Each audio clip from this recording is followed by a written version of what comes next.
Setelah sempat ditunda pada Jumat lalu, pembicaraan damai Amerika Serikat dan Iran kembali berlanjut. Delegasi Iran Sabtu kemarin telah tiba di Swiss.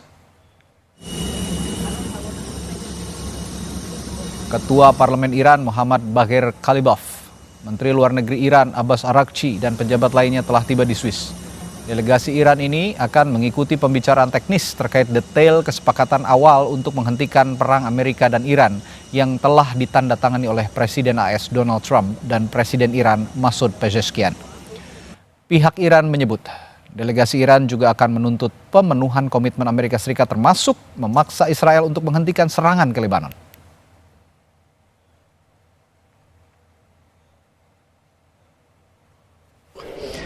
در نظر داشته باشیم که بند 13 یادداشت تفاهم خیلی صراحت داره، به این معنا که شروع مذاکرات برای توافق نهایی مشروط است به اجرای 5 بند مشخص، از جمله بند 1 یادداشت تفاهم که ناظر هست بر توقف جنگ در همه جبهه‌ها از جمله لبنان. خب ما میدونیم که این بند اجرا نشده، آمریکا نتوانسته است یا نخواسته است، به هر دلیلی رژیم صهیونیستی همچنان به نقض تعهد ادامه میده در لبنان.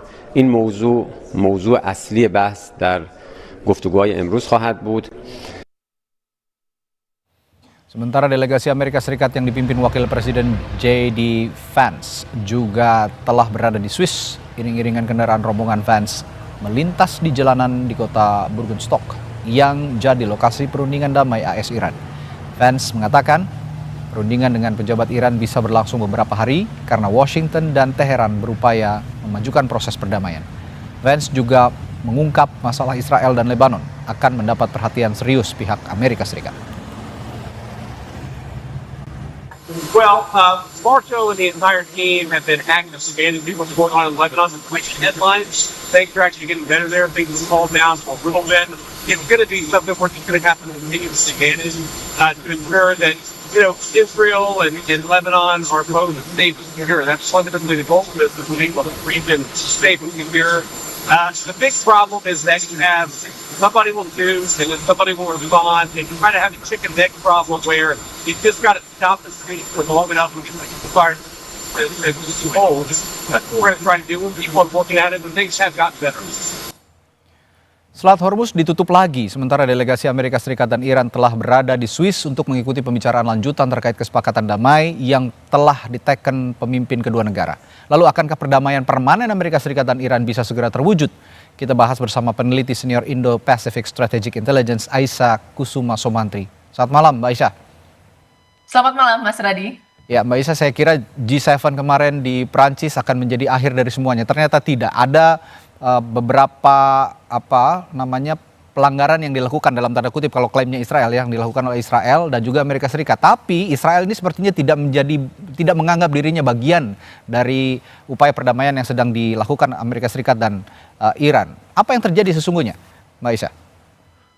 Iya, jadi sebenarnya bukan pertama kali baik Amerika Serikat maupun Iran ini berada di dalam status tanda kutip gencatan senjata. Tetapi sebelum-sebelum ini yang kita tahu bahwa gencatan senjata ini hanya dilakukan secara satu pihak saja melalui Amerika Serikat.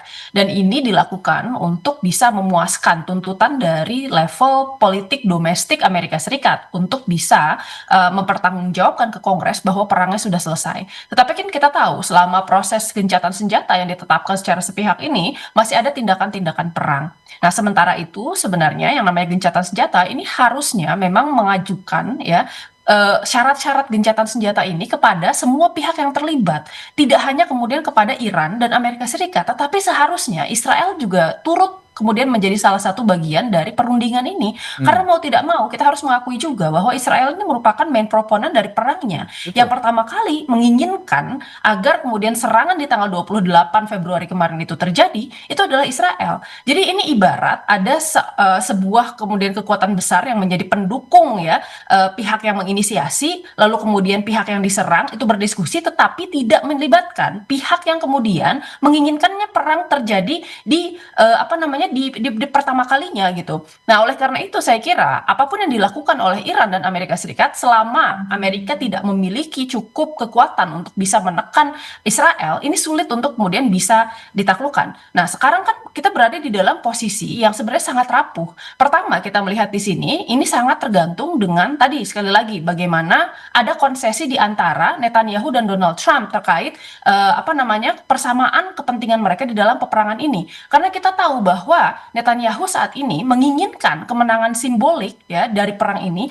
untuk bisa dijadikan sebenarnya jualan politik di dalam negeri. Dalam artian dia sebentar lagi akan menghadapi pemilu nanti di tanggal 26 Oktober dan dia berusaha untuk menjadikan kemenangan yang bisa didapatkan dari Lebanon Selatan ini sebagai salah satu pembuktian kepada pemilihnya yang rata-rata merupakan sayap kanan ekstrim di dalam Israel sendiri gitu. Sementara ya masih ada tujuan-tujuan lain seperti pembangunan Israel Raya, ya lalu kemudian Max Exodus, memasukkan kemudian settlers yang kemudian masyarakat yang pro-Zionis gitu ya. Dan itu tidak akan bisa tercapai kalau mereka sampai mundur ya dan menuruti kata-kata Amerika Serikat untuk menghentikan ekspansi serta serangan mereka di Lebanon Selatan. Nah, sementara itu Amerika Serikat ini kan sebenarnya sudah ada divergensi ya kepentingan dengan Israel gitu. Yang Amerika Serikat sendiri sekarang sudah ada tekanan jelas dari domestik, parlemennya, Kongresnya juga sudah menandatangani War Power Resolutions gitu ya. Dan dia harus menerapkan sebenarnya win-win solution di sini. Permasalahannya ya,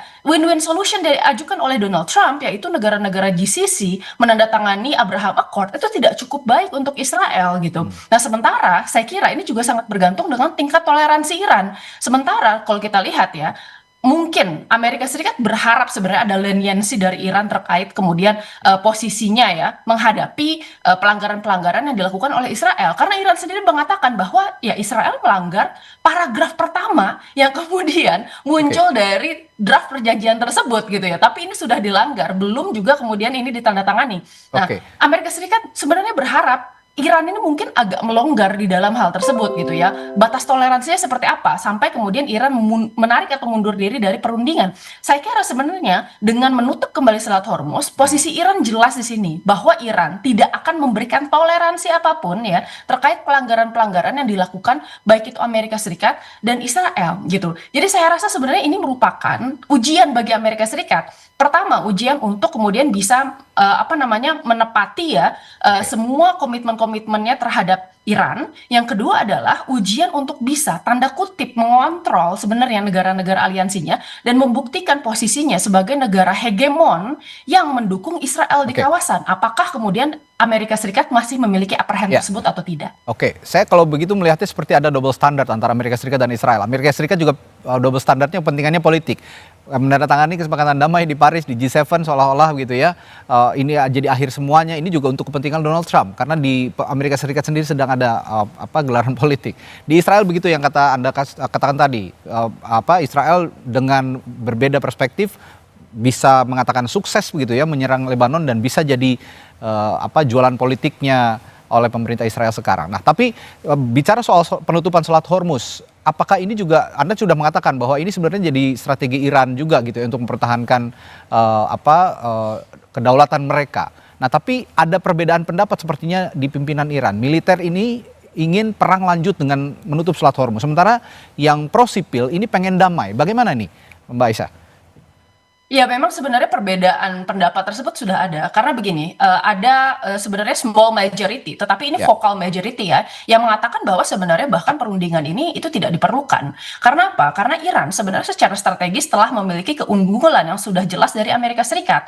Pertama, kita lihat ya, tujuan bar minimum yang ditetapkan oleh Iran semuanya sudah tercapai, yaitu adalah rezimnya bertahan. Karena apa yang kemudian diinginkan oleh Amerika Serikat dari perang ini, apakah itu terkait masalah nuklir, apakah itu terkait masalah penghentian biaya ke axis of resistance, apakah mengenai kemudian pembatasan ya tadi kekuatan militer Iran, itu semuanya hanya akan bisa tercapai apabila rezimullah ini berganti. Permasalahannya rezimnya tidak berganti dan Amerika Serikat harus settle down dengan satu saja kemenangan simbolik yang akhirnya dipilih sebagai tadi masalah pembatasan program nuklir Iran yang mana sebenarnya itu sudah selesai di tahun 2015 gitu. Nah, lalu kemudian kita lihat juga ya sebenarnya permasalahan terkait negosiasi ini juga dibilang bahwa harusnya memang diterapkan saja apa yang kemudian sudah diambil oleh Iran saat ini, itu tidak perlu dinegosiasikan kembali karena sudah jelas siapa yang menang dari perundingan ini. Tetapi permasalahannya kedua negara ini membutuhkan sebenarnya sebuah perjanjian mengikat yang secara simbolis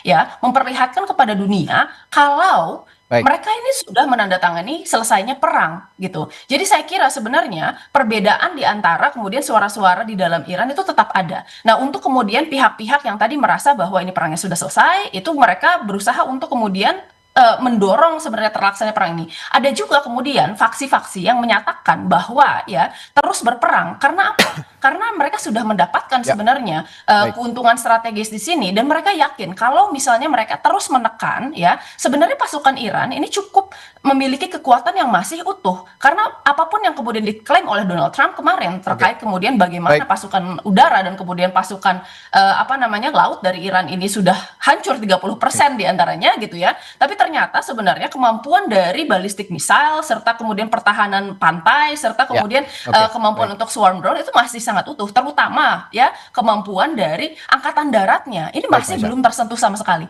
Oleh karena itu sebenarnya Iran jauh lebih siap dalam melanjutkan peperangan dibandingkan dengan Amerika Serikat yang saat ini ya sedang mengalami war of the purse atau perang dompet di mana kemudian biaya tambahan senilai 200 miliar US dollar yang diajukan oleh Donald Trump itu tidak disetujui oleh Kongres gitu. Tapi saya kira di sini yang ingin ditekankan adalah kedua negara masih membutuhkan sebenarnya legitimasi secara simbolis. Mereka masih membutuhkan sebenarnya penandatanganan dari konsesi ini untuk apa? Untuk membuktikan dan memastikan bahwa ada perjanjian tertulis yang bisa dipegang sehingga mereka bisa melanjutkan kondisi pasca perang sesuai dengan komitmen masing-masing semua negara yang terlibat. Oke, berpengaruh atau tidak terhadap perundingan yang berlangsung di Swiss antara Amerika Serikat dan Iran? Banyak sekali faktor yang harus dipertimbangkan, tapi sepertinya agak sulit begitu dalam kondisi seperti ini. Baik, terima kasih peneliti senior Indo-Pacific Strategic Intelligence Aisyah Kusuma Sumantri telah memberikan perspektifnya di Sapa Indonesia Malam.